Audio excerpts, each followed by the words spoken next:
Previously on Island Life. I just wanted to reveal to you Islanders something a little special while we're on our way down, and it's this right here.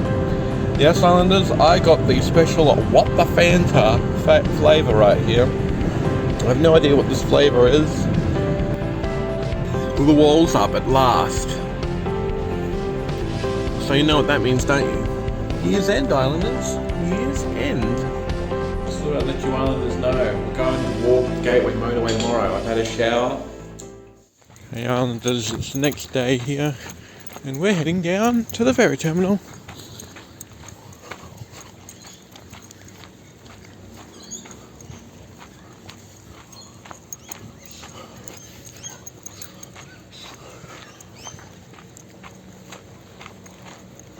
It's good to see our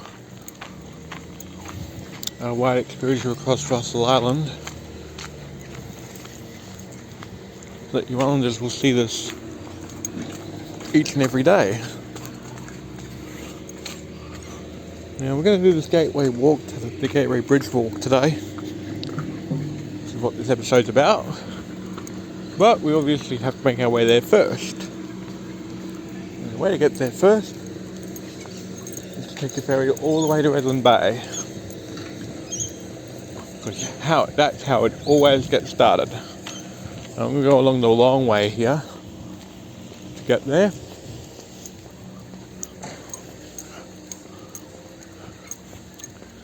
And we already got incorrectly parked again.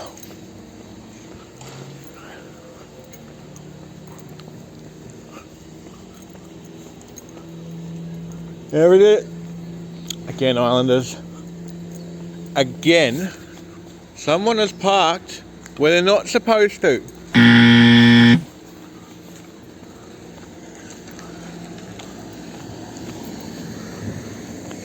Not allowed to park there. There we go. Parking in the wrong area, you're not supposed to. Illegal. It isn't, should be. You don't park at a crossing where people walk from. Well, it's a walking path. Walk, as in people. Not as in cars can drive and park freely there.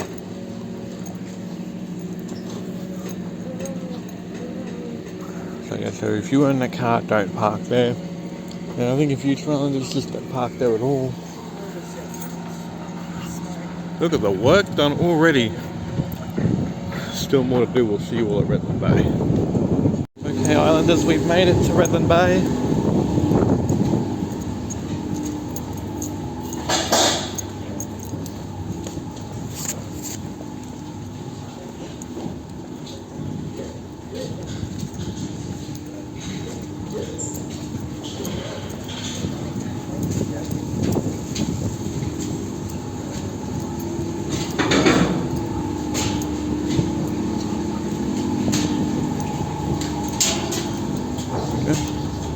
Here, Islanders.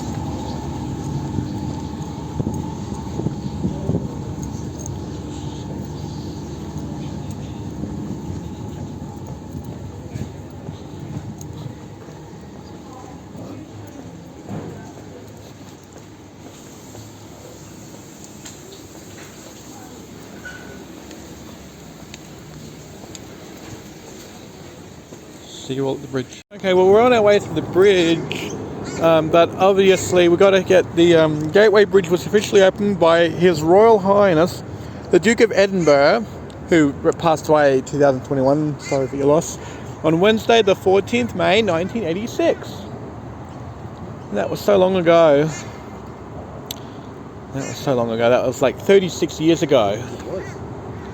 Very, very long ago. Rest in peace. Okay, Islanders, another piece right here. This is where the Queensport Meatworks used to stand, but it got demolished in 1954. Like there used to be meatworks right along here, but prior to the late Queen Elizabeth's royal visit in 1954, it was demolished to make way for this lovely lust for expansion here, making a beautifying riverbank. some of the foundations of the old brickworks there. Old foundations. Oh, here's some remnants of the old meatworks. And here too. This was like a jetty that went out and to load up on the boats. Yeah, you see there. Just go that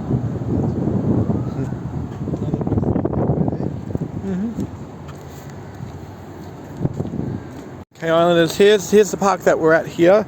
This is the Queensport Rocks Park, which was officially opened by the Honourable Craig Wallace, Member of Parliament, Minister for Main Roads, Fisheries and Marine Infrastructure, on 26th June 2011. And look what we're under. We're under the duplicated bridge that was built in 2010.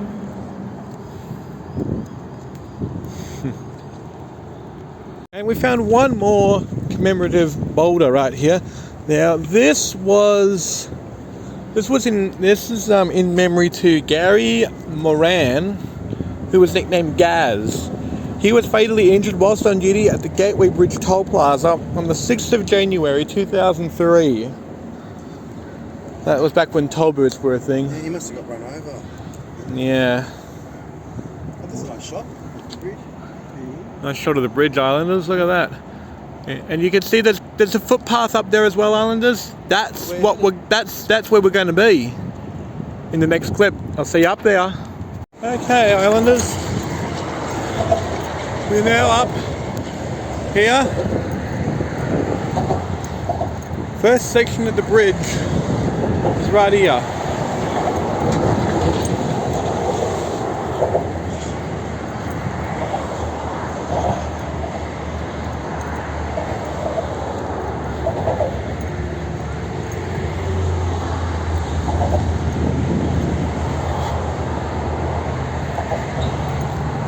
That's what you see at the first section here. See you a little further up. Here's the next checkpoint right here, Islanders. As we are crossing over the bridge.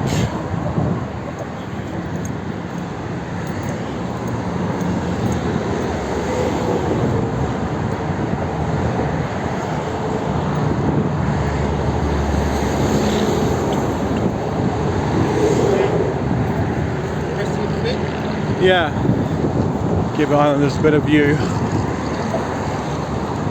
here.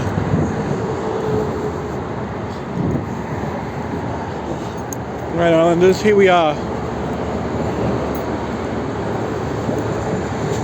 So it says here that the Port of Brisbane is located at the mouth of the Brisbane River and adjacent to the Moreton Bay Marine Park, an area of high ecological and conservation value. Moreton Bay is recognised as a wetland of international significance under the Ramsar Convention. Many of the shorebirds that visit the mudflats of Moreton Bay are migratory species protected by the Japan-Australia Migrated Bird Agreement, or JAMBA, and the China-Australia Migratory Bird Agreement, also known as CAMBA. The Port of Brisbane strives to limit the port's impact on the surrounding environment by ensuring environmental management is key to operational and commercial development strategies. Biannually surveys are conducted to minimize the potential for introduced plant species. The surveys were developed in conjunction with the Australian Quarantine and Inspection Services, AQUAS, to minimize the risk of an exotic pathogen or seed establishing on port land from stormwater runoff from various quarantine wash pads on Fisherman Island. Results to date indicate that no new or introduced weed species have been detected. Weeds identified are local species, and our land care team implements weed management programs to target these species. The port area is inhabited by many introduced animals, including feral foxes, cats, and hares. Feral animal control programs manage the risk associated with feral animals in the port's quarantine area and to minimize potential predation impacts on native fauna. These pest management services are undertaken in accordance with the RSPCA's Federal Animal Control Policy. The mangrove transplantation program. Mangroves growing in stormwater drains restrict the capacity of water flow and can cause damage to the water treatment infrastructure. As a result, mangrove seedlings are relocated under a permit issued by the Queensland Department of Primary Industries and Fisheries, which is DPI and F for you islanders. Monitoring of the transplanted mangroves is undertaken to compare plant growth rates across a number of variables, including size, position, and external environmental factors. The results have been used to develop a protocol to maximize the successful transplanting and establishment of mangroves. The program also supplies seedlings to approved rehabilitation projects in consultation with DPI and F. Bulimba Creek, Kedron Brook, and channels within the airport land are included in this rehabilitation program. The success rates of survival are higher than 90%. Now, with the gateway bridges, the area around the bridge piers offer excellent nighttime fishing.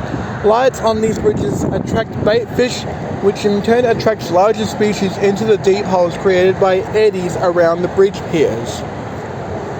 The aquarium passage runs into the Bulimba Creek, where whiting, flathead, and bream thrive. The Moreton Bay Marine Park includes over 150 hectares of mangroves. The Moreton Bay Marine Park provides a fitting habitat for a variety of fish and crustaceans. With these mangrove communities monitored annually, monthly bird numbers are counted at high tide roost sites and at the port of Brisbane's man-made lake. The highest numbers occur in summer, where 10,000 shorebirds can be found on an average day. The contaminant status of the Moreton Bay Marine Park is determined through the monitoring of 12 stormwater locations, along with regular groundwater quality checks and an annual animal sediment sampling program. In 2005, a 12-hectare permanent roost for migratory shorebirds was established in the area. Around 13,000 of the 40 to 50,000 migratory shorebirds that travel to Moreton Bay Marine Park each summer use the sites around the Port of Brisbane for roosting. The roost has a moat to discourage feral predators, hides for observation, and a platform overlooking Moreton Bay and the nearby habitats. Intertidal flats provide a feeding habitat for resident and migratory shorebirds. Seagrass areas are among the largest in the Moreton Bay region. And if you just want to see it, that's the view you can see from here. We're not there yet, islanders. Still a long way off. There's one final checkpoint before we go to the water, before we go above the water. So this will be the last shot you see before we go into the water. As you can see, we're not so far now. We'll be over the water before you know it, islanders. So I'll see you all there. Okay, islanders, here we are. We're up above the water now. Brisbane River's below us. And look at the view you can get from here. Wow. How cool, islanders. Look how far we've come. Huh? Look how far we've come. Look at that, islanders. Look how far we are now. Nearly in the middle. We're nearly at the middle of the point, islanders. The highest point is in the middle. Then it goes downhill. And it's all downhill. Islanders, checkpoint 2. And I've got some more info for you, islanders.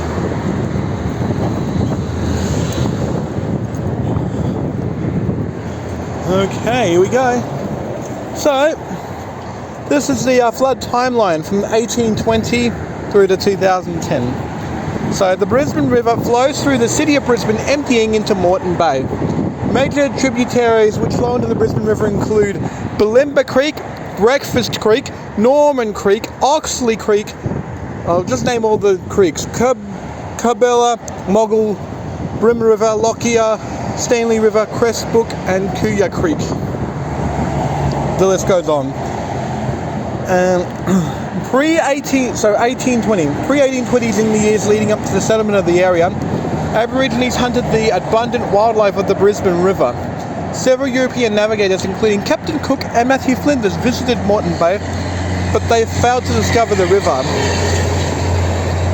And then here it is, approximately 1820, John Oxley, the Surveyor General of New South Wales, because this state used to be New South Wales at one point, carried out detailed survey work of Moreton Bay. Castaways blown off course by bad weather were found by John Oxley while he was surveying the east coast for a new penal settlement. So in 1823, the river was named after the Governor of New South Wales, Thomas Brisbane. 1824, a penal colony was settled near the river mouth. 1825, the Moreton Bay Penal Colony at Redcliffe relocated to North Quay. And in 1829, regional regulations for penal settlements did not allow port entry to unauthorised people or vessels. And then here we go, 1830.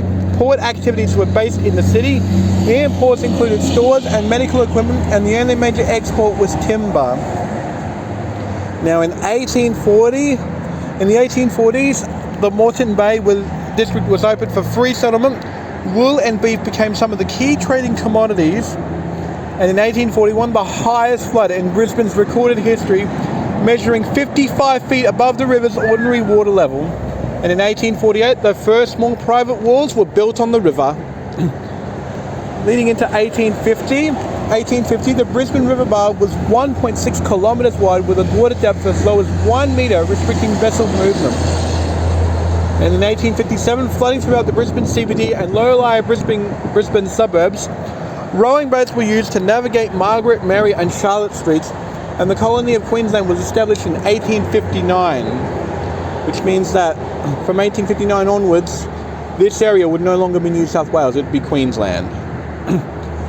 And then in 1862, dredging began to assist navigation, and a channel was cut in the Fisherman Islands to enable vessels access to Leighton Dock.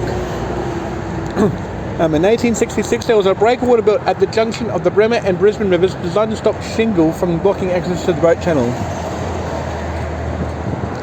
So tributaries to the Brisbane River as viewed from the Brisbane City Botanic Gardens. The following major tributaries flow into the Brisbane River: Bulimba Creek, Breakfast Creek, all the creeks that I've just mentioned before. The following smaller creeks also flow into the river: Wolston Creek, Woogaroo Creek, Goodna Creek, 6 Mile Creek, Badamba Creek, Pullen Creek, and Colo Creek. Going into the 1870s, nothing. The 1880s now. So in 1882, a kerosene light served as a port signal station back then. And in 1889, Aquarium Passage, named after the newly opened aquarium on Bulimba Creek, launches brought people from Customs House to the aquarium. As well as the aquarium, there was a zoo, dance hall, switchback railway, roller coaster, flying machine, and cycle track. And then we go into the 1890s here. And in 1890, floods inundate Brisbane and the depression hit. River dredging increased to enable coal to be exported. And then 1893, disastrous floods in the Brisbane River. 8 feet of water in Edward Street and the lower part of South Brisbane was completely submerged. The north end of the Victoria Bridge was destroyed. Large numbers of houses were washed down the river, and 7 men drowned through the flooding. The aquarium was washed away as well, but all of the animals from the zoo were saved except the bears. That was in 1893. And then, throughout much of the 20th century, large quantities of sand and gravel were extracted from the estuary of the river. Since the rate of materials being deposited is not as high as that which was removed, the river has acted as a subaqueous mine. And in 1900, walls were constructed at Hamilton to prevent silting. Dredging continued to enable larger vessels to use the river, and in 1905, Dalgettie's Wharf was built along the Bulimba reach of the river. Going into the 1910s here, in 1911, Wolves and Wool Dumping Co. built a cargo handling complex and large wool stores at New Farm.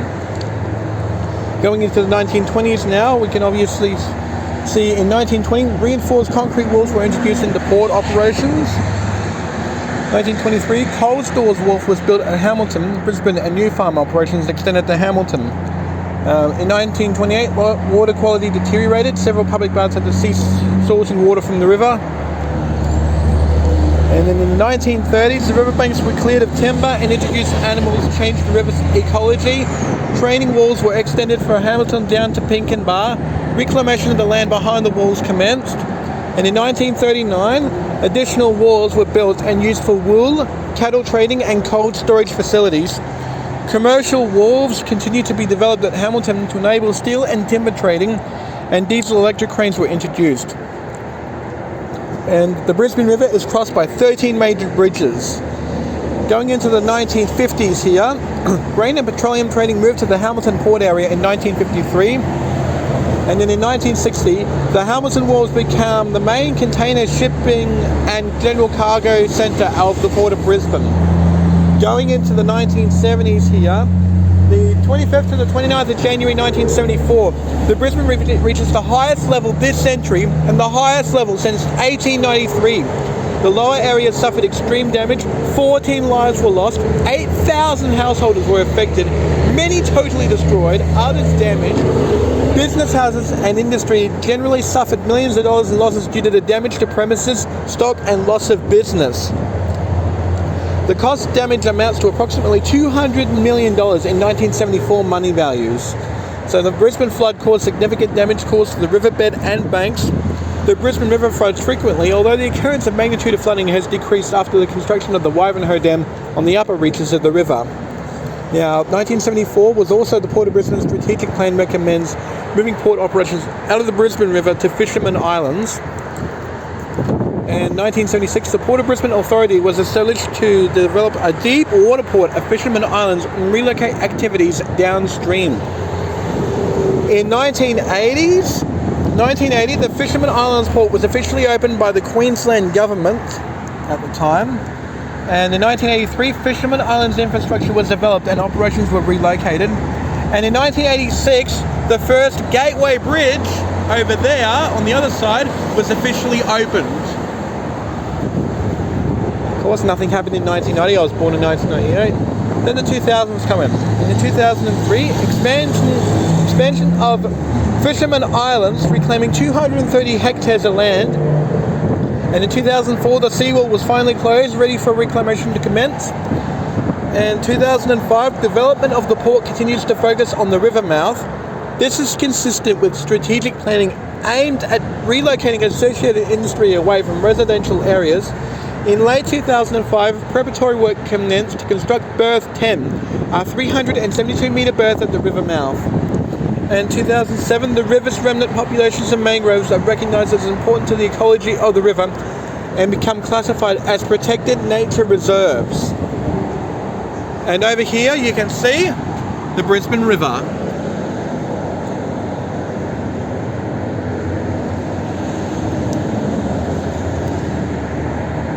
Checkpoint 2. If you didn't hear me, Islanders, I will provide a voiceover and I'll take photos of all of these here and then I can read them out to you as we do it.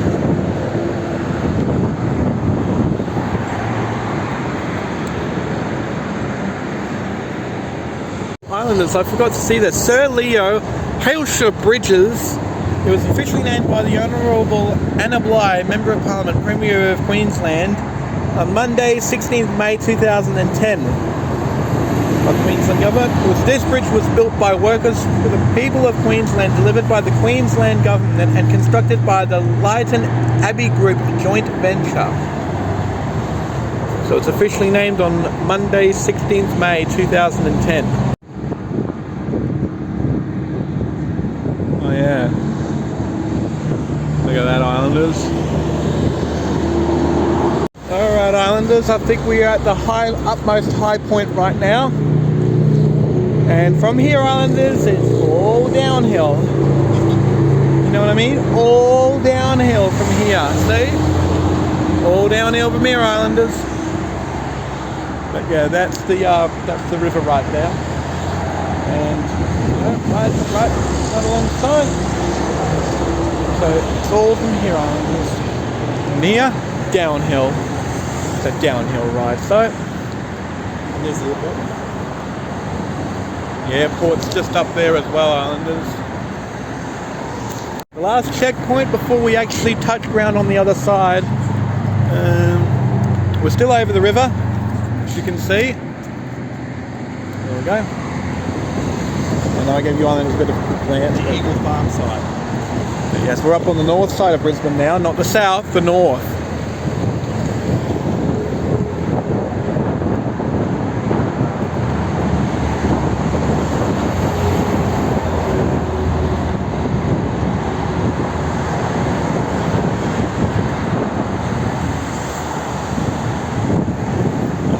I'll see you on the land side of the north. Okay, Islanders, we're approaching the final checkpoint here.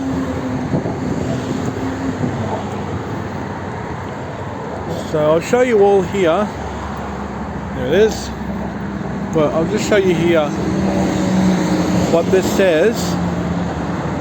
So we've moved over to the oil now. So Mooney Oil in the 1960s, the discovery of Mooney oil fields resulted in 2 refineries being constructed at the mouth of the Brisbane River. The Port of Brisbane. Brisbane's first trading commodity was timber logs from the local pine and cedar forests. Since then, our Brisbane port exports a range of commodities, including beef, cotton, oil, cement, grain, wood chip, and coal. And the Australia Trade Coast, the Queensland Government, Brisbane City Council, Brisbane Airport Corporation, and the Port of Brisbane Corporation work together to create a hub for international business trading through Asia. The precinct covers some 8,000 hectares and is rapidly developing as a business and trade development area of regional and national significance.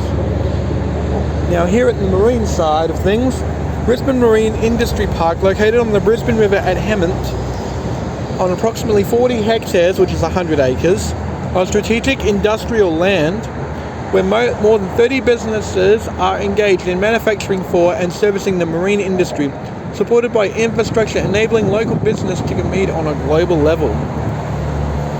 Now, Brisbane Airport. Brisbane's first airport was located at Archer Field, southwest of the CBD. A much smaller airstrip existed at Eagle Farm, which was where the Southern Cross first landed in Australia after its Trans-Pacific flight in 1928. During World War II, the United States Armed Forces upgraded the Eagle Farm airstrip to service military flights. After the war ended, the Eagle Farm airstrip became Brisbane's main airport.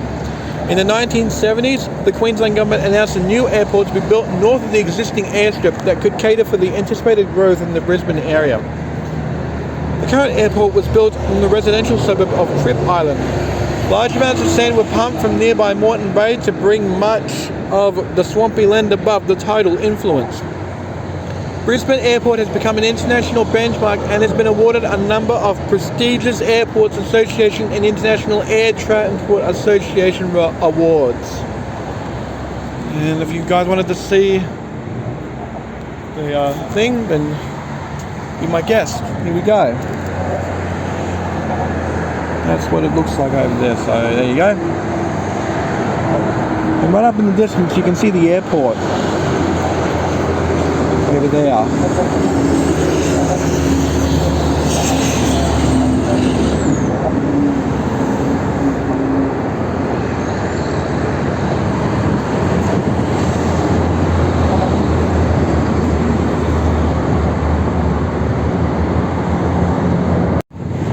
Okay, Islanders, another section here.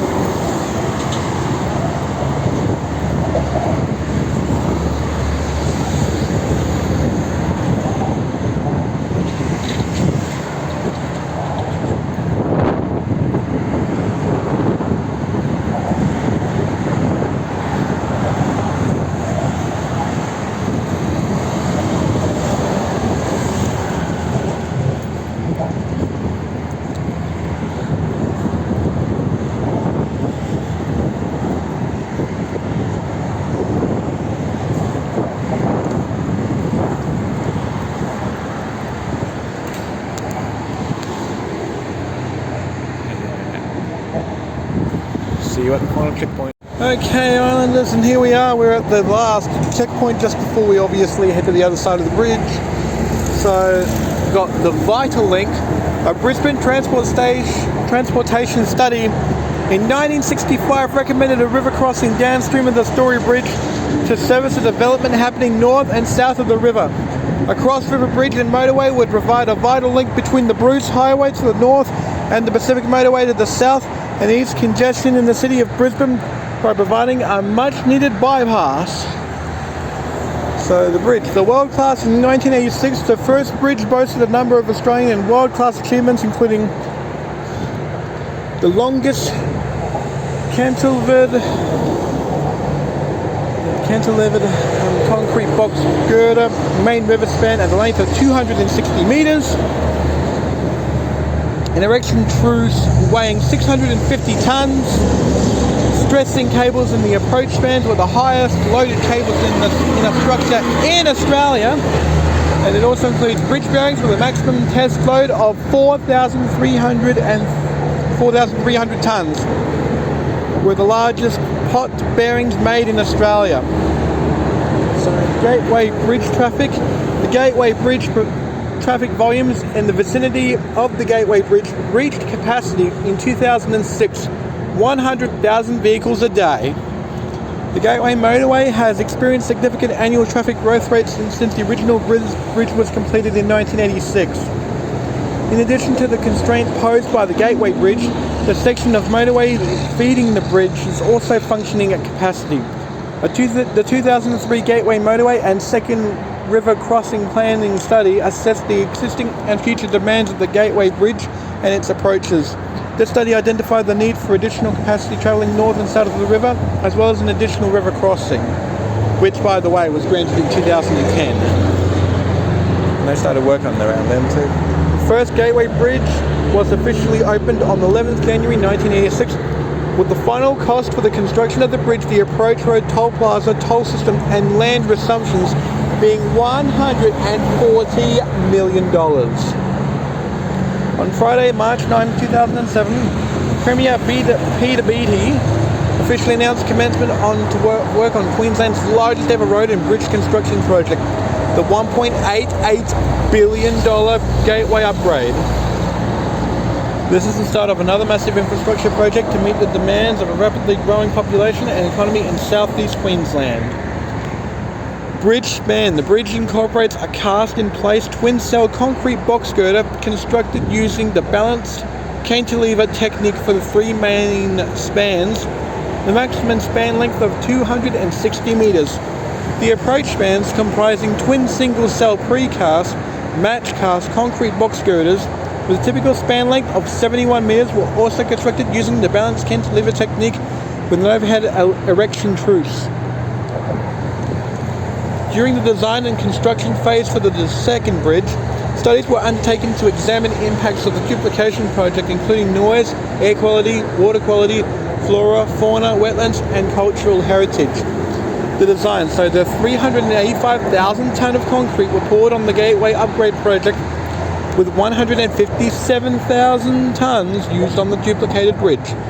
The design criteria for the two Gateway bridges needed to accommodate the height clearance of 55 metres over the high tide mark to allow the large ships to pass under the bridge, a clear span width of at least 230 metres so large ships could safely manoeuvre under the bridge, and a maximum 80 metre height, including lamp posts and direction signs to eliminate the interference with the flight paths of aircraft.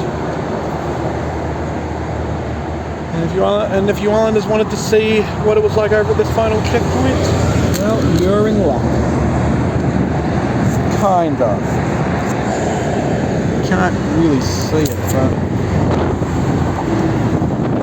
well, sorry islanders. I'll give you a better view though, here. So we do this so you don't have to. But come on down here and get the view. Oh, you islanders have learnt so much today. But here we are, we've just passed the final checkpoint. And now we're just going all the way to the other end of the bridge.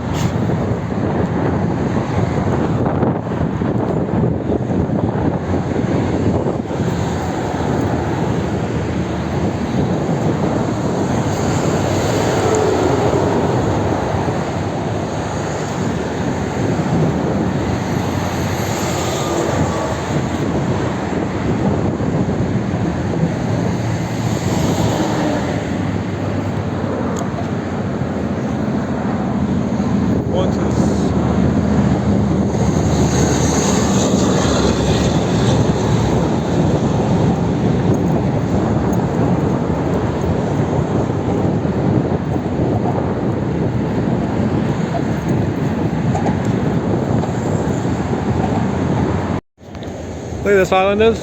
That's at the other side of the bridge. Look, an old Brisbane City bus stop. The shelter's quite old too. And I found a claw down there too. A claw. Right over it. Don't even know what that is. A restaurant or something? Don't even know. Yeah, it's a cafe. Okay. And just while we're here, thanks all for coming on this journey with us. I'll see you all at Redland Bay. Okay, Islanders, it's just you and I now. But although I am going to speed up most of this footage, so I'll see you Islanders at Russell Island. We'll play some music.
Right, Islanders, we're back at Russell now.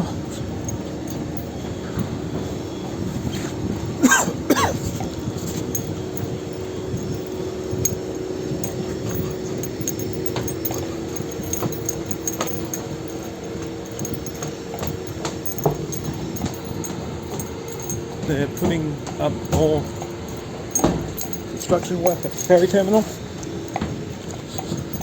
Year's End is definitely looking like a definite opening.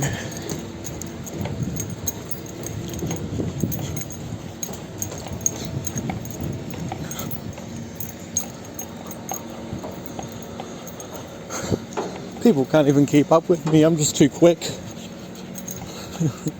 Alright, Islanders, let's go. Back to the office.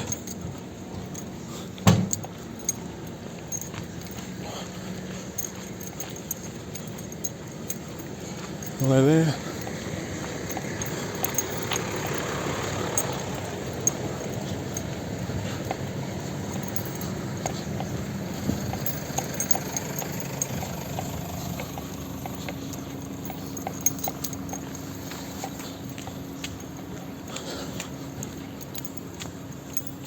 Okay, good. No one's in that parking space now. Good. Because you're not supposed to be in the illegal parking area anyway. So it's good to see that my little warning has told them off. But yeah, you don't park in that area. You don't park in an area that's got yellow stripes going across it diagonally. If you see a space that looks like this, that means no parking there. And that area back there definitely has that yellow stripe thing there.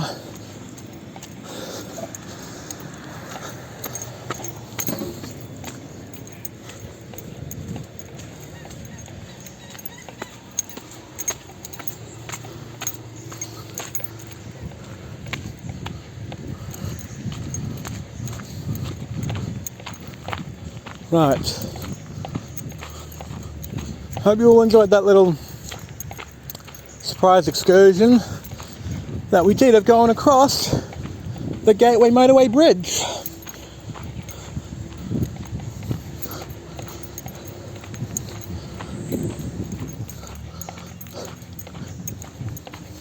I think for the rest of today, it's just going to be absolute relaxation and making of dinner.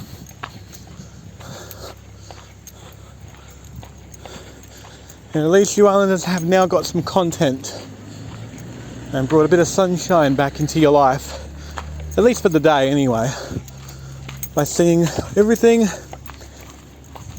that the Gateway Bridge has to offer.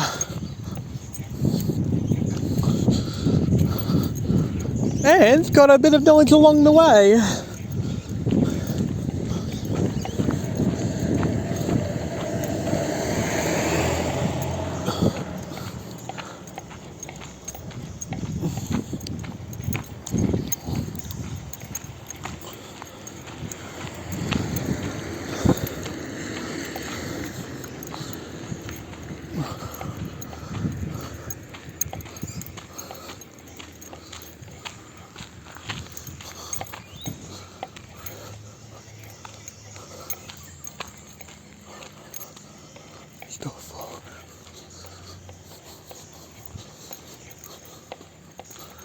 Alright. Thanks for watching this episode of Island Life Living in Poverty. Leave a like and subscribe, and I'll see you tomorrow. Bye.